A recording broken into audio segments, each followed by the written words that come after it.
Hola a todos y bienvenidos.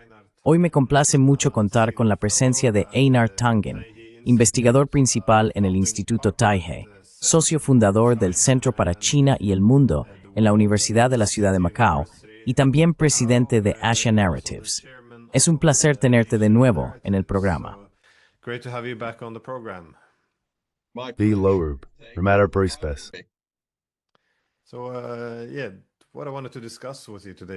Así que, sí, de lo que quería hablar contigo hoy era obviamente de la guerra económica, pero también de lo que todo esto significa, porque Estados Unidos no solo impuso aranceles a China, sino al mundo entero, y luego, en diferentes casos, revirtió o pausó estos aranceles, con la excepción de Reino Unido, donde realmente llegaron a un acuerdo. Pero para centrarnos primero en las negociaciones entre Estados Unidos y China, ¿qué opinas de estas negociaciones? Porque para algunos parecía que Trump cedió y al mismo tiempo él proclamó la victoria. Y de hecho, muchos periodistas y políticos también afirman que esto fue una victoria. ¿Cómo interpretas tú esta situación?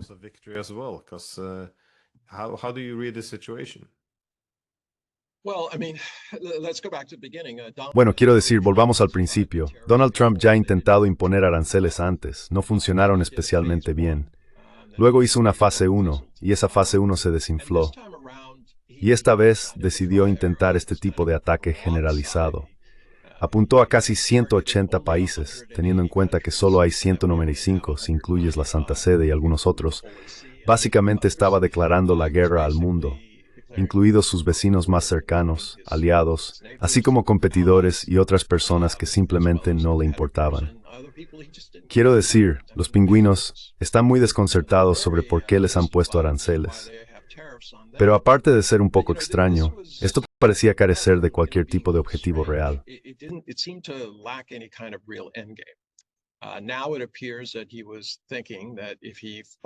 Ahora parece que él pensaba que si hacía esto, demostraría a la gente que era muy poderoso y que podía forzarlos a entrar en este nuevo paradigma que quiere crear, con Estados Unidos en el centro.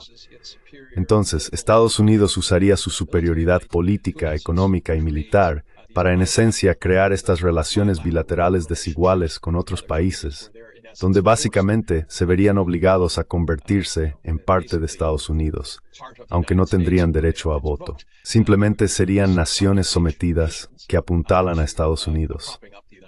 El problema con lo que Trump intenta hacer es que los flujos comerciales son medidos por todos, el FMI, el Banco Mundial, el BA, todos los países. Están viendo sus cartas y él insiste en que tiene una escalera real, que en el póker es la mejor jugada.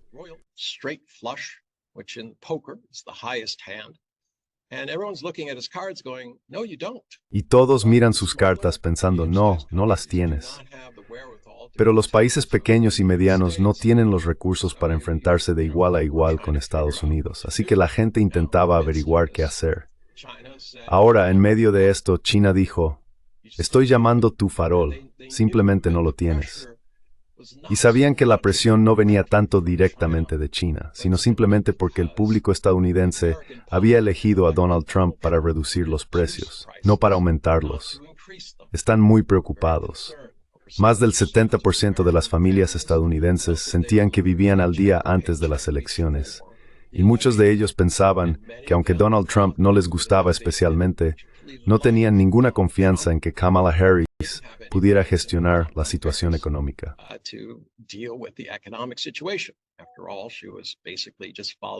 Después de todo, ella básicamente solo estaba siguiendo el guión que Joe Biden predicaba, diciendo que todo va bien. No os preocupéis. Bueno, los estadounidenses sí se preocupaban. Impagos de tarjetas de crédito, bancarrotas, gente perdiendo sus casas, sus coches. Esto estaba ocurriendo, y la gente estaba muy preocupada. Así que optaron por Donald Trump. Él dijo, os voy a mostrar la victoria, recordad la edad dorada, todo ese tipo de cosas. Y en realidad, no está saliendo así, porque cuando China dijo que no, de repente hubo un cambio radical en cómo funcionaban las cosas. Ahora recordad, esto es en los primeros 90 días de reajuste. Lo pausó durante 90 días antes por la reacción de los mercados de bonos. Ahora viene la segunda parte. La primera parte es, ya sabéis, sois consumidores.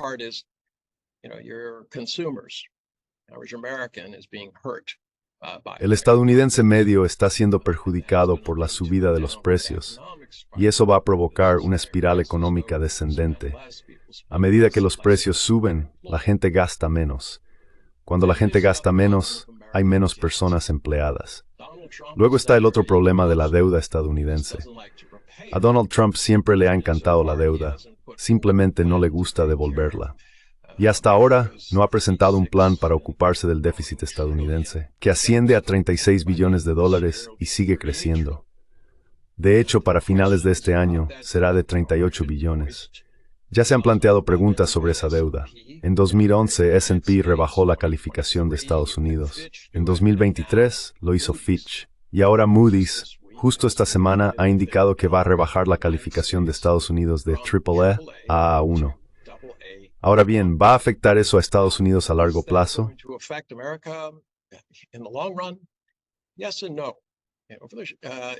Sí y no. El problema es que si nadie tiene confianza en el dólar estadounidense y en el sistema, no van a comprar bonos. Las personas que sí compran bonos van a exigir un tipo de interés más alto. Así que el primer reajuste se debió a que el mercado de bonos reaccionó de forma muy negativa. Y si los tipos de interés suben, la cantidad de dinero que Estados Unidos tendrá que pagar por su deuda va a aumentar drásticamente. Así que se enfrenta a dos realidades. Es impopular entre el público porque los precios están subiendo y se enfrenta a una cantidad potencialmente paralizante de intereses. El año pasado, Estados Unidos pagó $1 billón, eso de un presupuesto de $6 billones. Y de esos 6 billones, 2 billones fueron prestados. Así que, en realidad, está pidiendo prestado más de lo que paga en intereses.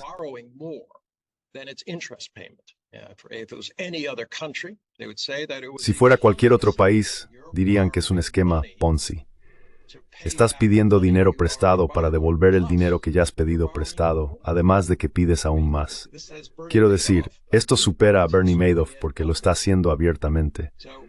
Así que, con estas dos presiones sobre él, cuando llegó el momento de China y China dijo que no iban a hacerlo, en esencia tuvo que enfrentarse a su propio farol. La pregunta es ¿qué hacer? Y, al más puro estilo Donald Trump, te retiras y declaras la victoria. Y eso es exactamente lo que ha hecho.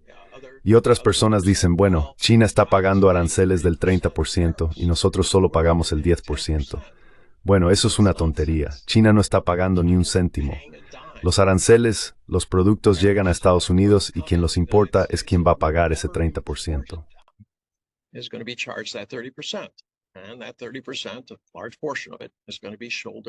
Y ese 30%, una gran parte de ello va a recaer sobre el público estadounidense.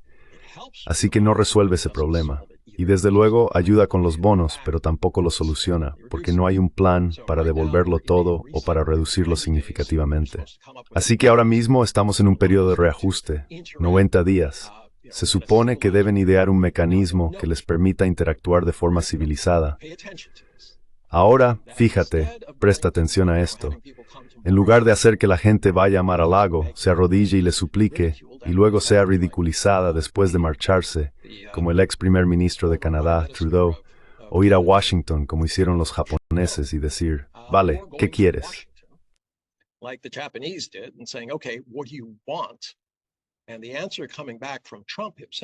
Y la respuesta que llegó del propio Trump fue, ¿qué estáis dispuestos a ofrecer? Pues bien, Japón no estaba interesado en pujar contra sí mismo, así que volvió a Tokio y dijo, esto va a ser un asunto largo y complicado porque ellos no quieren decir lo que quieren, y nosotros no vamos a empezar la puja contra nosotros mismos. En este contexto, China ha dicho no vamos a Washington, no vamos a Mar-a-Lago, queremos que vayáis a Ginebra, un espacio neutral. Excepto que es por eso no están de la Organización Mundial del Comercio, una organización que Estados Unidos ha saboteado básicamente y que China quiere promover.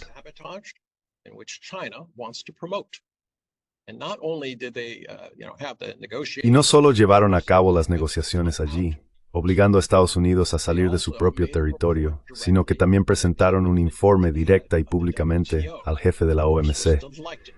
La gente estaba encantada de escuchar que iba a haber algún tipo de orden. Pero este mecanismo comercial, ¿qué significa?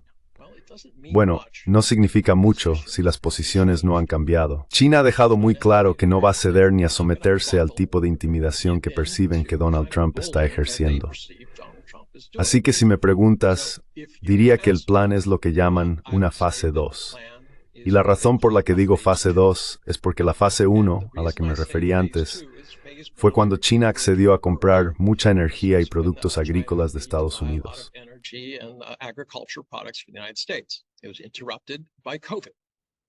Fue interrumpido por la COVID y nunca se completó. Pero en un libro blanco que el gobierno chino entregó hace unas 3 semanas y media, presentaron 6 puntos. Uno de esos puntos trataba sobre el fracaso de la primera fase. Muy interesante. ¿Por qué hablarías de algo que consideras un fracaso a menos que fuera una invitación a hacer una segunda fase? Y entonces la pregunta es, ¿por qué estaría China interesada en una segunda fase? Bueno, ven a Trump. Y creo que la mayoría de la gente también, como alguien transaccional, lo que significa que si le das algo hoy, mañana volverá diciendo, quiero otra cosa. Esto se demostró tanto con México como con Canadá. Recuerda, fue Donald Trump quien negoció cuando se retiraron del TPP, el Acuerdo Transpacífico de Cooperación Económica.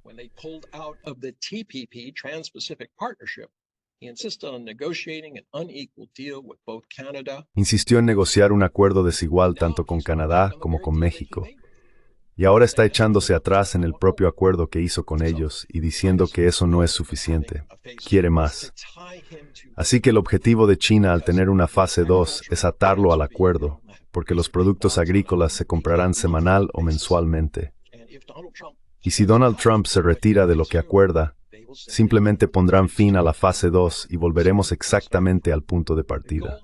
El objetivo aquí no es establecer algún tipo de gran acuerdo con Estados Unidos. Simplemente es aguantar los próximos 3 años y medio con Donald Trump. Y no solo China se ve afectada por estos aranceles.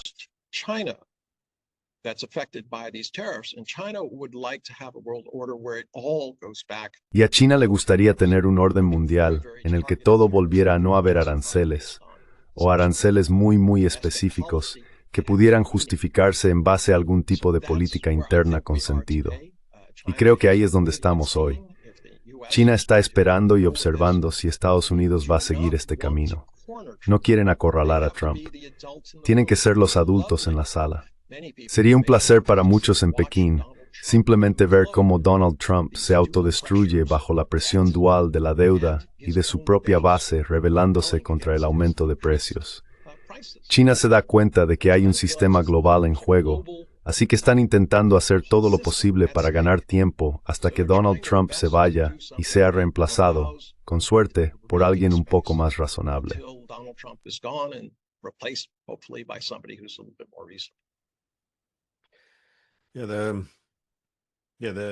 Sí, la idea de que no quieren romper América.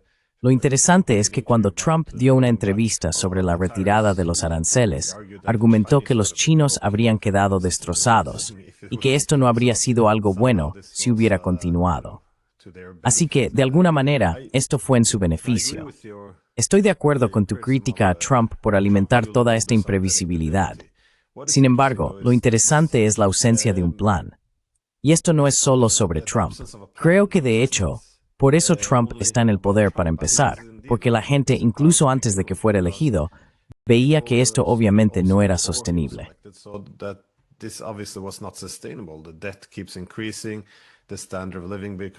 La deuda sigue aumentando, el nivel de vida se vuelve más difícil, y en lugar de tener políticos y periodistas que discutan cuáles son las realidades, qué posibles caminos existen a partir de aquí, veían su principal trabajo como defender al gobierno, fingiendo que todo está bien. No está senil, no vamos a la quiebra, nuestros mejores días están por delante, no hay alternativa. Y luego llega Trump, y creo que la gente se la jugó con esto porque, al menos en su mérito, reconoció muchas de las debilidades y que las cosas no eran sostenibles. Pero después de eso, estoy muy de acuerdo contigo.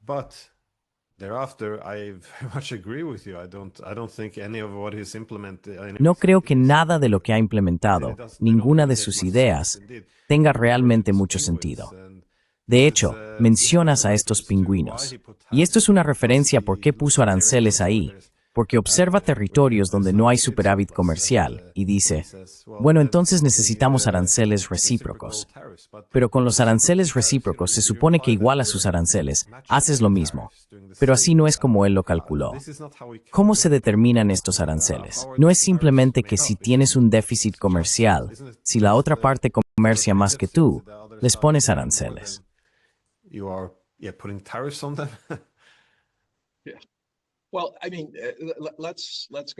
Bueno, quiero decir, volvamos al origen del problema. La narrativa popular que a todos en Washington les gusta difundir es que de alguna manera todos los empleos fueron robados de Estados Unidos por otros países. Y eso es completamente falso.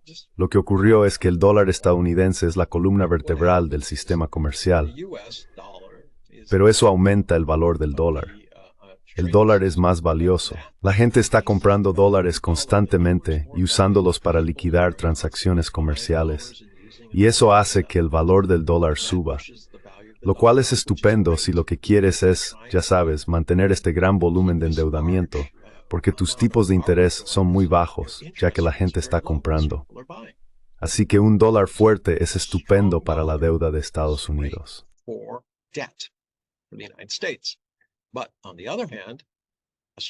Pero por otro lado, un dólar fuerte significa que es mucho más barato comprarle a otra persona, ¿verdad? Porque si lo fabricas en Estados Unidos con un dólar fuerte, ¿quién te lo va a comprar? Y además, no solo tienes un dólar fuerte, sino también una diferencia en las tasas salariales. Por ejemplo, las tasas salariales en la India frente a Estados Unidos para la manufactura. La tasa india es una 33ª parte, aproximadamente un 3%. Es decir, si pagas a alguien $100 al día en Estados Unidos, en la India le pagas $3. Si fuera en China, le pagarías $20. Así que hay una enorme diferencia en la cantidad de dinero que tienes que pagar por la mano de obra.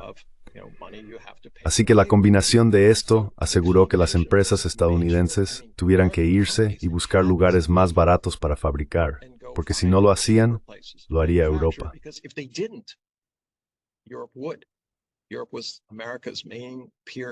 Europa era el principal competidor de Estados Unidos, ya sabes. Ellos venden aviones, nosotros vendemos aviones. Ellos venden equipos médicos, nosotros vendemos equipos médicos y todo ese tipo de cosas. Así que se vieron obligados a esta situación y estaban bastante contentos de hacerlo porque aumentaba sus beneficios. Billones de dólares en ganancias desde 2001 han ido a parar a las arcas de las empresas estadounidenses. Pero se ha distribuido no a los trabajadores. Si empiezas a mirar los aumentos salariales, han estado básicamente estancados durante ese periodo, con un ligero aumento en los últimos años. Pero como se mantuvieron planos, el nivel de vida real de la gente ha disminuido. ¿Y cómo lo sabemos? Bueno, en 1971, que por supuesto es anterior a 1991, pero me refiero a 2001, el 61% de los estadounidenses eran clase media.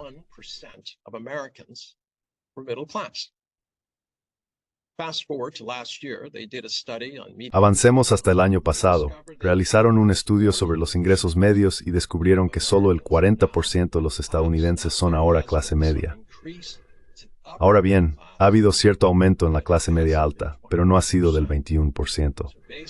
Así que, básicamente, se ha producido un empobrecimiento de Estados Unidos.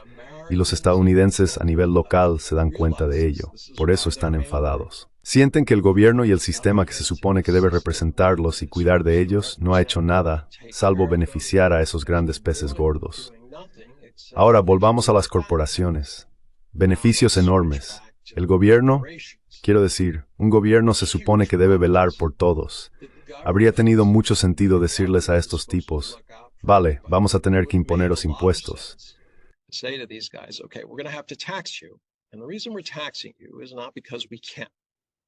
Y la razón por la que te estamos cobrando impuestos no es porque podamos, sino porque tenemos que cambiar nuestro sistema educativo para preparar a las personas a ser competitivas en la economía digital que viene.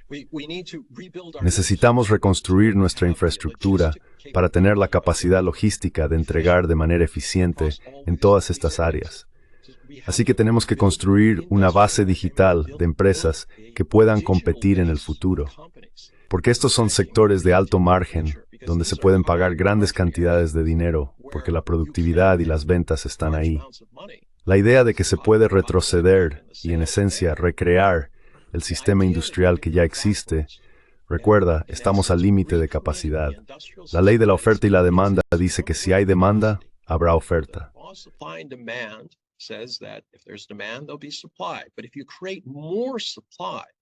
Pero si aumentas la oferta, si hay más fabricación, ¿qué ocurre? Hay competencia. Y generalmente, en ese tipo de competencia, quienes ofrecen el mejor valor y los precios más bajos son los que van a ganar. Y esos no van a ser los Estados Unidos. E incluso si ganan, los márgenes se verán reducidos. Los beneficios disminuirán. No podrán pagar sueldos grandes y jugosos a los trabajadores estadounidenses porque estarán bajo presión para reducir sus costes. Así que lo que está haciendo Donald Trump no tiene sentido. Está intentando volver al pasado cuando había muy poco dinero y beneficios en ese sector.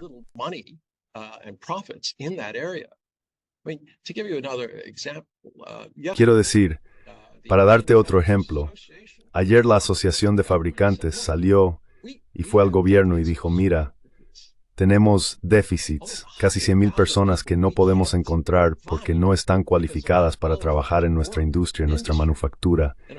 Y sin embargo, Donald Trump está diciendo que quiere crear una economía manufacturera en Estados Unidos, ¿verdad? Solo el 40% de los estadounidenses puede leer por encima de un nivel de sexto de primaria.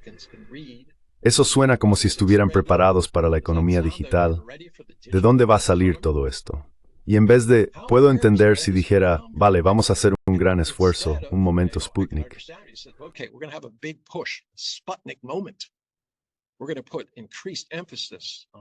Vamos a poner un mayor énfasis en las STEM y asegurarnos de que tengamos científicos, ingenieros y personas preparadas para trabajar en esta nueva industria.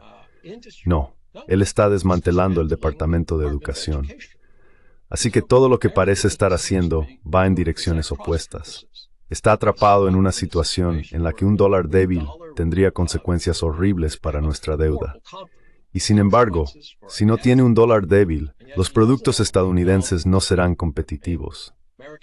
Incluso diría que tendría que haber casi una proporción de 10 a 1, de modo que $10 equivaldrían a $1, para que Estados Unidos esté en una posición en la que pueda competir en términos de mano de obra y oferta de productos.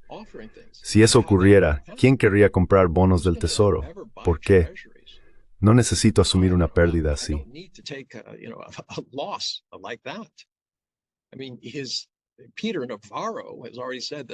Quiero decir, Peter Navarro ya ha dicho que el dólar necesita devaluarse un 30%. Bueno, cuando devalúas el dólar un 30% y compras una cuarta parte, un 25% de todo lo que consumes del extranjero, acabas de multiplicar el efecto de los aranceles.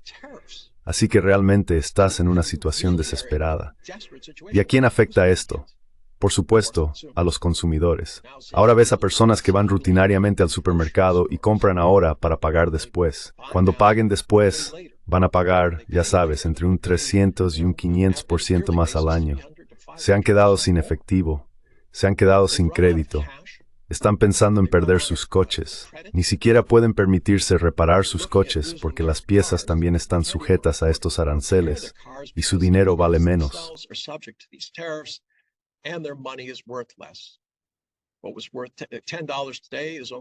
Lo que valía $10 hoy solo vale 9. Es decir, $10 hace 2 meses, ahora solo valen 9. Así que tienes que pagar más y luego están los aranceles, además de eso. Así que Estados Unidos se enfrenta a una situación desesperada. Donald Trump no sabe muy bien qué hacer al respecto. No quiere parecer débil. China está intentando desesperadamente averiguar cómo pueden aliviar la situación para que él no juegue la carta militar. Eso siempre es un peligro porque es la última carta que le queda a Estados Unidos. Empiezan algo para intentar unificar al país, hacer que asuman el tipo de dolor que Donald Trump está promoviendo. Pero eso podría costar vidas. Podría acabar con el mundo tal y como lo conocemos.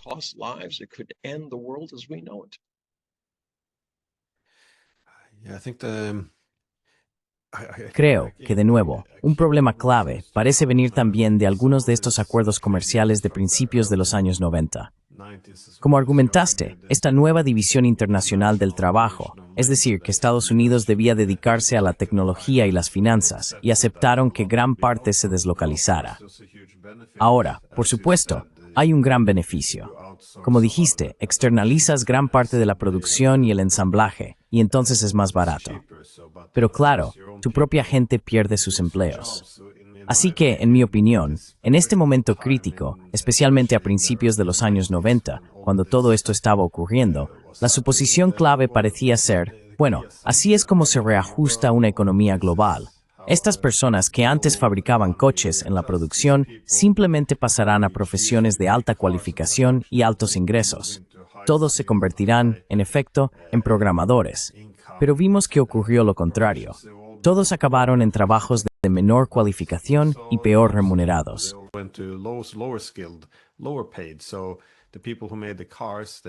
Así que las personas que fabricaban los coches acabaron trabajando más o menos en Kmart. Y terminas en una situación muy, como has dicho, difícil. La clase media empieza a debilitarse. Cuando no hay clase media, el capitalismo se percibe como una relación únicamente entre quienes explotan y quienes son explotados. Así que, por supuesto, empiezan a surgir tensiones. Reconozco que esto no era sostenible y estoy muy de acuerdo contigo. Creo que todo lo que se está haciendo ahora es muy contraproducente y parte de ello parece deberse simplemente a información errónea. Toda la idea de que si Estados Unidos puede imponer aranceles del 30% a China y China solo del 10%, entonces Estados Unidos gana. Has mencionado el coste para el consumidor. Por supuesto, todo este coste pagado por el importador se traslada al consumidor. Así que no solo tienes precios más altos para el consumidor, sino eso que las importaciones son solo los productos finales.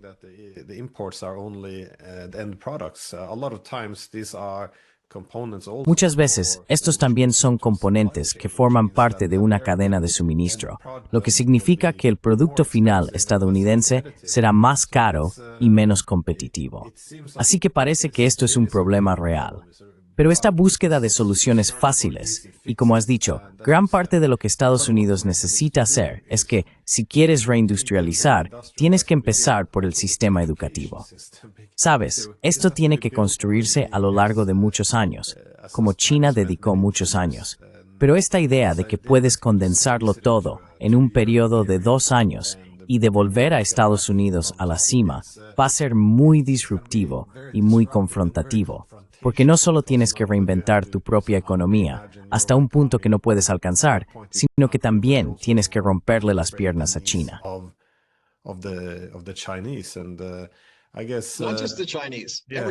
Y supongo, no solo los chinos, todos, sí, quitando territorios a los daneses, ya sabes, reorganizando todo el hemisferio occidental. Es bastante, sí, peligroso. Pero mi pregunta es, ¿cómo responde China a esto? Porque independientemente de que se retiren los aranceles, la fiabilidad de Estados Unidos ya no es la misma. Y de nuevo, no es solo Trump. Sabes, la guerra económica comenzó con la primera administración de Trump, pero solo se intensificó bajo Biden.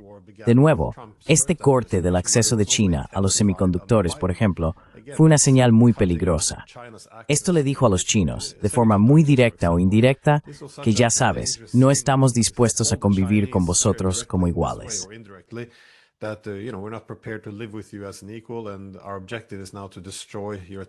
Y nuestro objetivo ahora es destruir vuestro sector tecnológico y vuestro progreso económico. Esto fue una declaración de Guerra Fría. Así que, independientemente de que Trump se marche mañana, quien quiera que venga después, la interdependencia con Estados Unidos, que sería estupenda para la estabilidad entre Estados Unidos y China y para el mundo en general, ya no es en absoluto segura. Así que, si eres China, ¿qué haces? Porque no puedes aceptar esta enorme dependencia de un socio poco fiable. Entonces, ¿a dónde van las exportaciones chinas? ¿Cómo reorganiza su sistema comercial? Perdón, ha sido una pregunta muy larga. Lo siento. Sorry, that was a very long question. I apologize. No, I understand the thrust of it. No, entiendo la idea principal. Quiero decir, Donald Trump no tiene planes a largo plazo. Durante 18 años se quejó sobre la sanidad. Cuando le preguntaron poco antes de las últimas elecciones cuál es su plan de sanidad, respondió, bueno, Tengo un marco de conceptos. ¿De verdad? Un marco de conceptos sobre algo de lo que fuiste presidente durante un mandato. Hablas de esto todo el tiempo y no tienes nada concreto para llevar a cabo. Así es como es él. Pero hablas de la falta de fiabilidad como un problema con China. Es algo más grande que eso. Europa tiene un problema con la falta de fiabilidad de Estados Unidos. También lo tiene Sudamérica, África, el sudeste asiático, Asia Central. De hecho, incluso Australia se está alejando. Y esto se ha visto claramente en las elecciones que se han celebrado.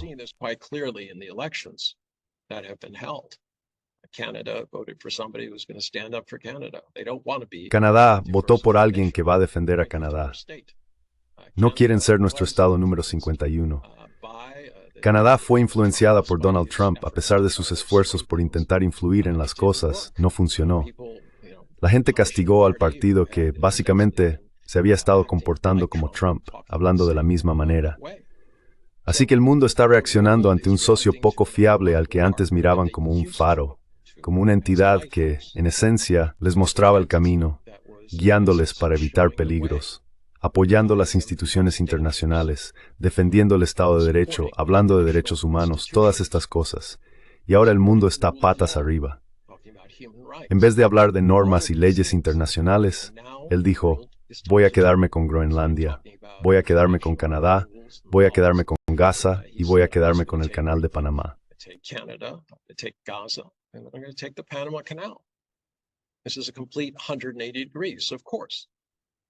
Esto es un giro de 180 grados, por supuesto. Todo el mundo tiene exactamente el mismo problema. Y nadie quiere estar bajo Estados Unidos, bajo algún tipo de acuerdo bilateral desigual, que en esencia dice, vas a apoyarme, yo voy a extraer de ti, y no esperes nada a cambio. Simplemente agradece que no te estoy haciendo algo peor. Sí, Estados Unidos se está aislando poco a poco. Y la pregunta para el mundo, considerado individualmente y en conjunto, es si pueden vivir sin que Estados Unidos sea la parte central de la economía global y del sistema político. No porque quieran expulsar a Estados Unidos, sino simplemente porque Estados Unidos se está retirando. Quiere todos los beneficios, pero no quiere asumir ninguna de las responsabilidades.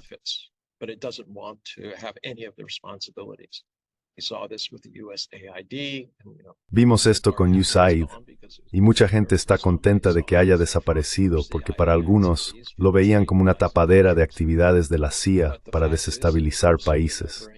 Pero la realidad es que también entregaba cosas como vacunas contra el SIDA en África, hacía cosas para prevenir brotes, ofrecía vacunas contra la polio y cosas así para asegurarse de que estas enfermedades no volvieran a ser un problema.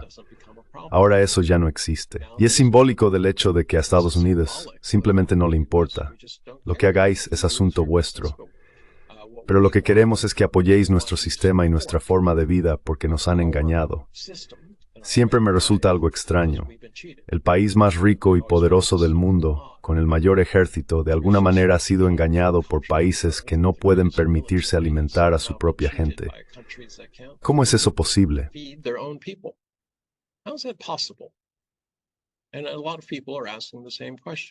Y mucha gente está haciendo las mismas preguntas. Así que la verdadera cuestión aquí, de cara al futuro, es, dado que Donald Trump no tiene un plan, ¿hasta qué punto puede empeorar la situación? Desde la perspectiva de China, como he dicho, la única solución que he visto que parece tener sentido para ellos es este acuerdo de la fase 2. Atarle a un acuerdo de modo que si se retira de él, automáticamente le perjudique.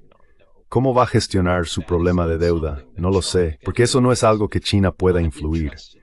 No están interesados en hundir el dólar estadounidense. Podrían haberlo hecho fácilmente simplemente vendiendo sus bonos del tesoro en un par de días. Eso habría provocado un aumento masivo de los intereses. Y eso sigue siendo una amenaza para la Reserva Federal. Les preocupa. Y luego está Bessent.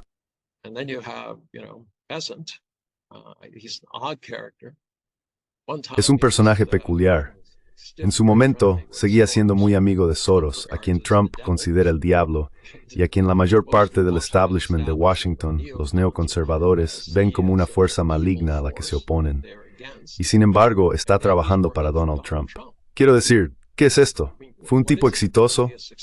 Sí, ganó $500 millones, pero en sus últimos proyectos, cada vez que se ha alejado de la protección de Soros, no le ha ido bien.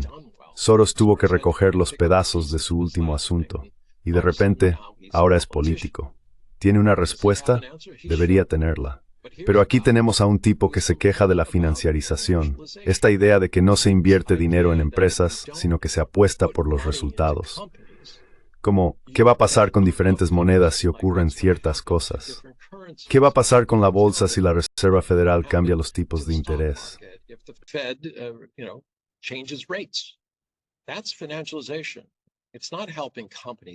Eso es la financiarización.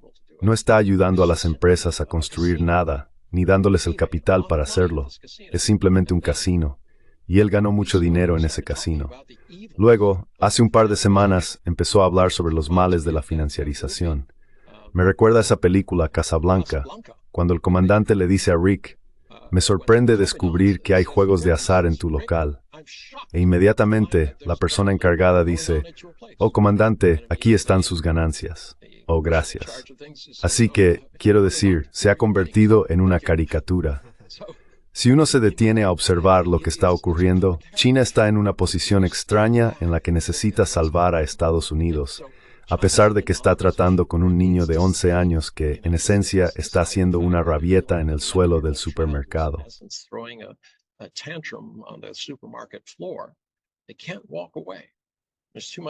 No pueden retirarse. Hay demasiado en juego a nivel global, así que están intentando encontrar algo. Por lo que yo veo, esto es lo único que realmente tienen, y esperan que él lo acepte porque quiere declarar la victoria. Como he dicho, estas otras presiones realmente le van a afectar mucho. Está impulsando este recorte de impuestos de $4 billones que no está financiado y que está pasando por el Congreso en este momento. Está teniendo grandes dificultades incluso para convencer a su propio partido de que esto es algo que quieren, y normalmente son muy partidarios de los recortes de impuestos. Dicen que esto no es sostenible. No podemos seguir añadiendo recortes de impuestos a la deuda nacional. Así que tiene muchos problemas. Todos se relacionan con su falta fundamental de comprensión, desconocimiento o pura ignorancia en materia de economía.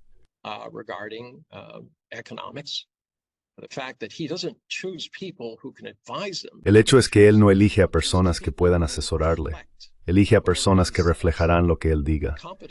La competencia de su gabinete en conjunto es extremadamente dudosa. La mayoría de ellos vienen de la televisión, eran comentaristas o salían en la tele. Tienen buena presencia, pero ¿realmente entienden lo que están haciendo? Quiero decir, Pam Bondi, su fiscal general, dijo que incautaron 22 millones de pastillas de fentanilo. Empezó diciendo que eso salvó 25 millones de vidas. Bueno, eso es un poco exagerado, pero tal vez. Luego, en su siguiente aparición, se convirtieron en 110 millones de vidas salvadas. Y después pasó a ser más de 220 millones. Bueno, en Estados Unidos solo hay 360 millones de personas. Pero quiero decir, esto se dijo con total seriedad. Estas son las personas que Donald Trump tiene a su alrededor.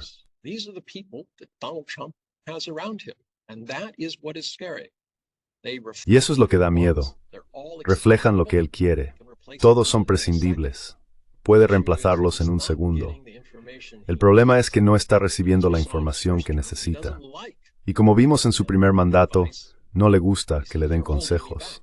Dice, me estáis frenando, dejad que Trump sea Trump. El problema es que Donald Trump, tal como lo conocemos, ha quebrado 6 veces. Es un delincuente condenado. Ha estado involucrado en todo tipo de tramas en las que ha tenido que devolver decenas de millones de dólares por actividades fraudulentas que alegaron quienes le demandaron y los fiscales generales. Usó su propia fundación benéfica como tapadera de dinero, como un pozo para sus propios proyectos de vanidad y para recompensar a personas para pagar las deudas de su amante. Es decir, dinero para comprar el silencio de su amante.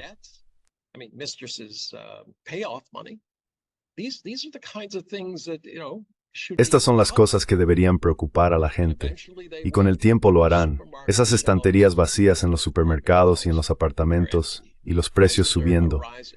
Vas a ver una división en su base, Su base ha sido generalmente muy sólida, en torno al 30%, y te dirán, bueno, no entiendo lo que está haciendo, pero él está de mi lado y yo del suyo. ¿De acuerdo? Una declaración de fe pura. Es una secta.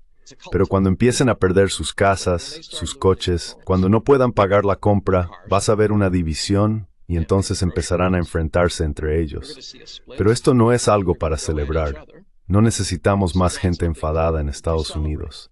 Ya tenemos suficiente. No queremos que decidan que ha llegado el momento de tomar las armas porque están frustrados.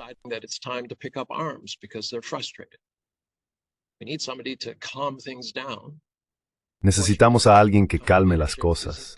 Desafortunadamente, ese tipo de liderazgo no está surgiendo desde dentro de Washington.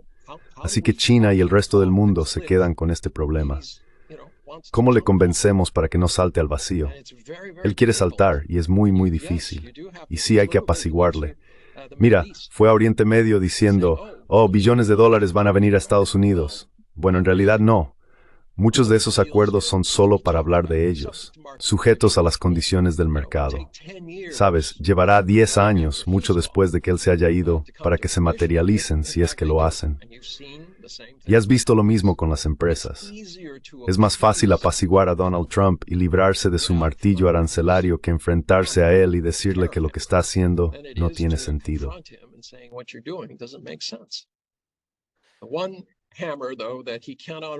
Sin embargo, hay un martillo del que no puede escapar y que se avecina. Bueno, en realidad son dos martillos. Uno es que el público estadounidense no está contento con el aumento de los precios y la pérdida de empleos. Es decir, volvamos atrás. La semana pasada, FedEx despidió a 20,000 personas. 20,000 personas que ganaban entre 45 y 65 dólares la hora. Eran salarios que permitían mantener a una familia.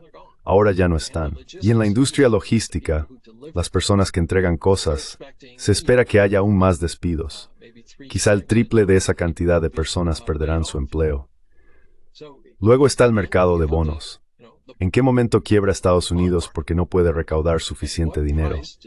Recuerda, ha eliminado una gran parte de la agencia tributaria, las personas encargadas de recaudar dinero. Se ha deshecho de ellos. ¿Cuánto tiempo puede Estados Unidos seguir pidiendo dinero prestado para pagar sus deudas?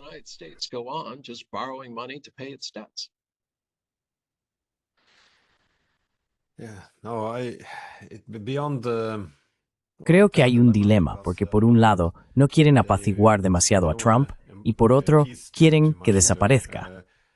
Pero esto parece como establecer acuerdos que en realidad no se desarrollarán durante años.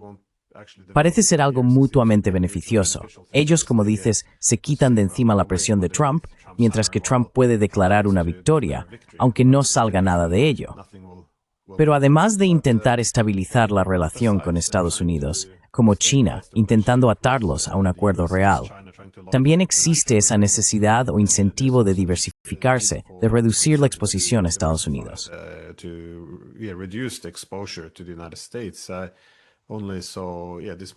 Solo vi esta mañana que, por ejemplo, Colombia quiere unirse al Banco de Desarrollo de los BRICS. De nuevo, esto abarca muchas esferas.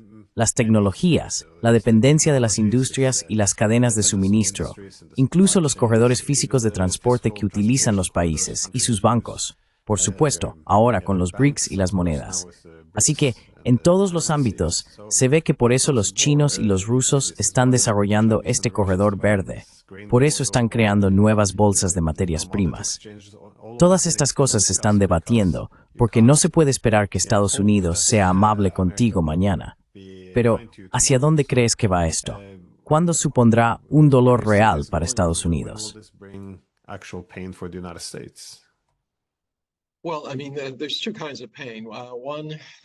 Bueno, quiero decir, hay dos tipos de dolor.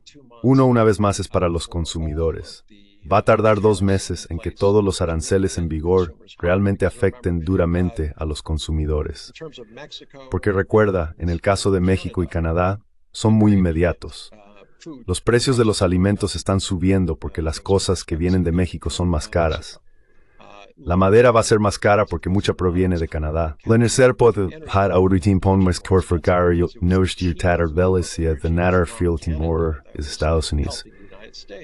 El sector del automóvil está hecho un desastre. Fábricas cosas ambos frontera en el sur en Midwood y Van Eyning. Down south in Mexico, they go back and forth. Auto companies, one part is. Las empresas automovilísticas, una parte se fabrica en México, otra parte se fabrica en Estados Unidos. Todo lo que se haga en México va a estar sujeto a aranceles. Todo lo que se haga en Canadá también se va a ver afectado. La industria automovilística no va a salir bien parada. Y solo recordad, hace un año fue un aumento del 30% en el paquete salarial. No digo que no lo merecieran.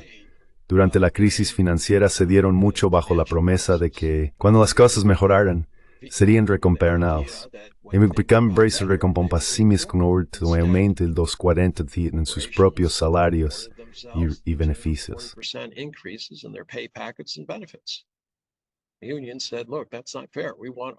El sindicato dijo, mirad, eso no es justo. Queremos nuestra parte. Nos lo prometisteis, nos mentisteis. Así que al final consiguieron un 30% después de todas esas huelgas, como recordaréis. Pero el problema es que eso no aumentó la productividad. Que hayan conseguido un aumento del 30% en su salario no significa que vayan a producir más coches. De hecho, ahora los coches son más caros. Así que, quiero decir, las cosas no van en la dirección correcta. Tienes razón. La gente está reduciendo riesgos respecto a Estados Unidos. Y la ironía aquí es que fueron los propios Estados Unidos los que decían que había que reducir riesgos respecto a China, que ellos son los malos.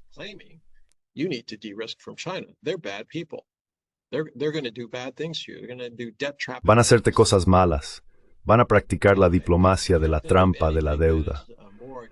Bueno, no se me ocurre nada más parecido a la diplomacia de la trampa de la deuda que la bomba de deuda de Estados Unidos, porque eso está siendo apoyado en cierta medida dentro de Estados Unidos, pero en gran medida desde fuera. Si esos apoyos externos se detienen, vas a ver un aumento en los tipos de interés. Cuando eso ocurra, como he dicho, no tienen ningún medio para devolverlo. Entonces, ¿dónde está el futuro? El futuro es, como he dicho, que hay que gestionar los próximos 3 años y medio.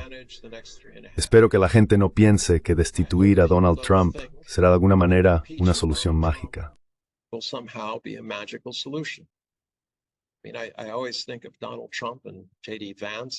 Quiero decir, siempre pienso en Donald Trump y J.D. Vance como en Star Wars.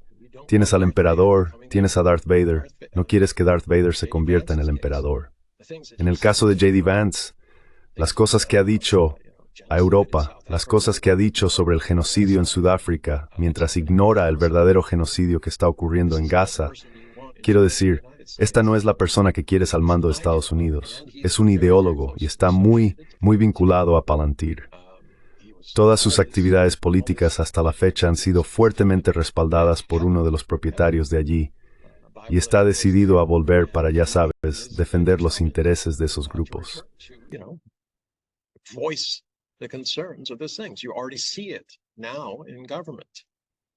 Ya lo ves ahora en el gobierno. El ejército está en proceso de transición, y por buenas razones. Están dejando de lado los tanques, obuses, buques de guerra y portaaviones para centrarse en lo que consideran más eficaz: la guerra electrónica, los drones y los misiles. Eso no está ocurriendo fácilmente. El complejo militar industrial estadounidense es antiguo y está profundamente arraigado en los centros de poder. Muchos generales, almirantes, etc., en cuanto se retiran, pasan a formar parte de los consejos de administración de estas industrias de defensa y llevan consigo una enorme influencia y acceso. Como resultado, va a haber cierta lucha interna. Incluso las agencias de inteligencia se han visto afectadas.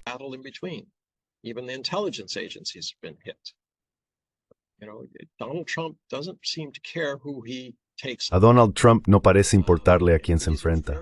Y estas son fuerzas muy poderosas que prefieren operar en la sombra, en salas de juntas llenas de humo, donde se toman decisiones y la gente acaba muriendo o suceden otras cosas nefastas. No digo que todo lo que hagan sea nefasto. Solo digo que han haciendo política en Estados Unidos durante mucho tiempo al margen de los representantes debidamente elegidos que se supone que deberían encargarse de estas cosas. Así que sí, ahora mismo, el futuro no pinta bien. Hay problemas. Es reconfortante saber que hay países ahí fuera. Y no es solo China. Brasil se da cuenta de esto, y Rusia en gran medida también.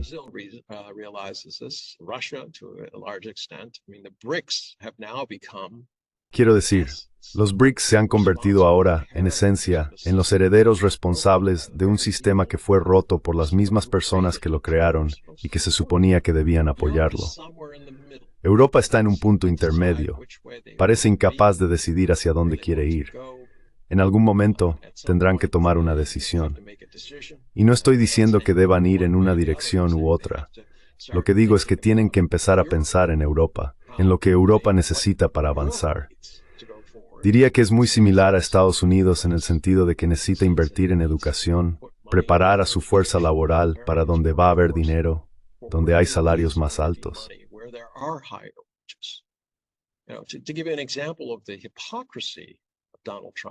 Para darte un ejemplo de la hipocresía de Donald Trump, habla de los déficits de manufactura como si eso fuera lo único que existe.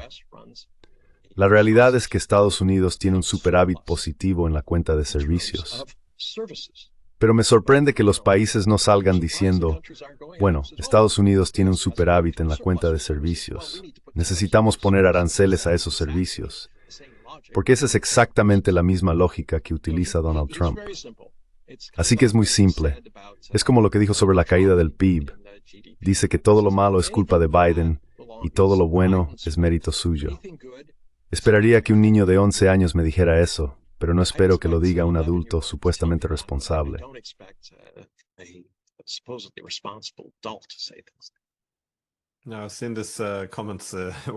Ahora, he visto estos comentarios. Cuando la bolsa baja, es la economía de Biden. Cuando sube, es la economía de Trump. Pero por supuesto, se puede cuestionar toda la idea de que fijarse solo en la bolsa sea necesariamente el indicador más saludable de la economía. Pero bueno, siempre es un placer hablar contigo y espero que vuelvas a participar pronto. En cualquier momento. Sería un auténtico placer estar aquí. Haces preguntas sumamente perspicaces y es un honor participar en tu programa. Sé que tienes muchos oyentes muy reflexivos. Gracias. Thank you.